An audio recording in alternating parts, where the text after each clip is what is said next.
Sir, गरीब चेतना सम्मेलन आज जो सरघाटी के रंगलाल हाई स्कूल ग्राउंड में है, इसका मुख्य उद्देश्य क्या है सर?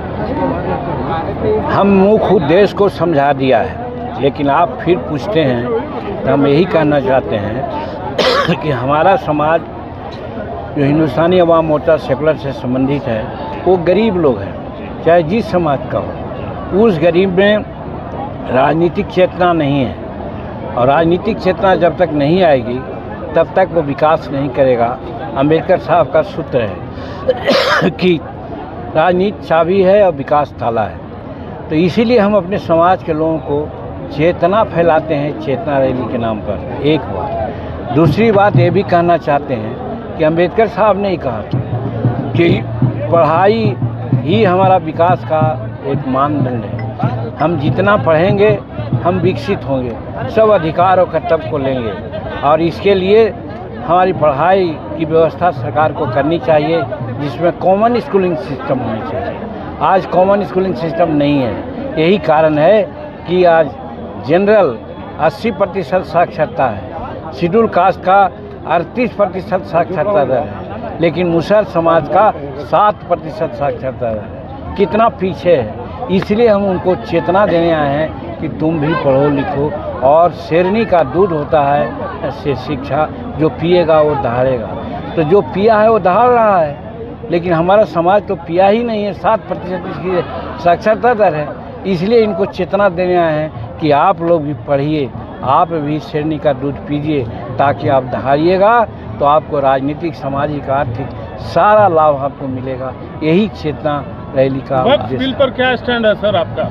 देखिए, वक्फ बिल के साथ हम ये कहना चाहते हैं कि हम एनडीए के साथ हैं। एनडीए वक्फ बिल के साथ जो प्रस्ताव आ रहा है उसमें बहुत सा संशोधन की बात आई है। आपस में लोग संशोधन करना है। किसी का ऐसा नहीं है किसी समाज को हम उसको क्या कहते हैं उसको हानि पहुंचावें। हम उस समाज को, जिस समाज के लिए वक्फ बिल है, उसमें बहुत सी कुरीतियाँ हैं, उस कुरीतियों का हटा करके एज ए होल उस समाज को फ़ायदा हो, ऐसा बिल आने के लिए अनेक सुझाव दे गए हैं। सुझाव पर विचार हो रहा है, और विचार होगा तो एनडीए इसको पारित करेगी। हम उसके साथ हैं। आज मुख्यमंत्री की अपनी पार्टी में सर आज मुस्लिम संगठन हमारा शरिया की तरफ से भी बाइकाट किया गया है।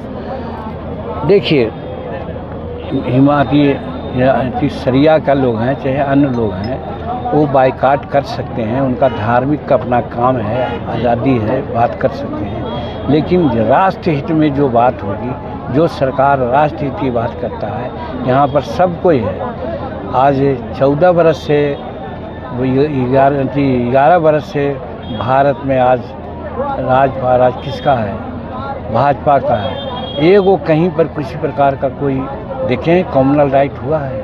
जहाँ तक मुसलमानों का आरक्षण का सवाल है, मुसलमानों का और हक का सवाल है। आप 3 तलाक का मामला है, आप ही लोग बताइए 3 तलाक अच्छा था क्या? लेकिन कुछ कठमुल्ले लोग हैं वो अच्छा समझते थे, लेकिन मैं तो नहीं समझता कुछ में कोई एथिक्स था, उस चीज़ को हटाया गया। मुख्यमंत्री के मानसिक स्वास्थ्य पर सवाल उठ रहे हैं सर, क्या कहेंगे? ये जो उठा रहा है मुख्यमंत्री के मानसिक सवाल पर, स्थिति पर सवाल, उसी की मानसिकता खराब है, वही खराब, उसी का। राजद लगातार प्रदर्शन कर रहा है कि मुख्यमंत्री ने राष्ट्रगान का अपमान किया है, इसके बारे में कहीं नहीं अपमान किया है। हम लोगों ने भी देखा है, जो 20 वर्ष से राज सत्ता चला रहा है, आवाज़ उनको समझ में आ गया कि राष्ट्रपति का अपमान किया।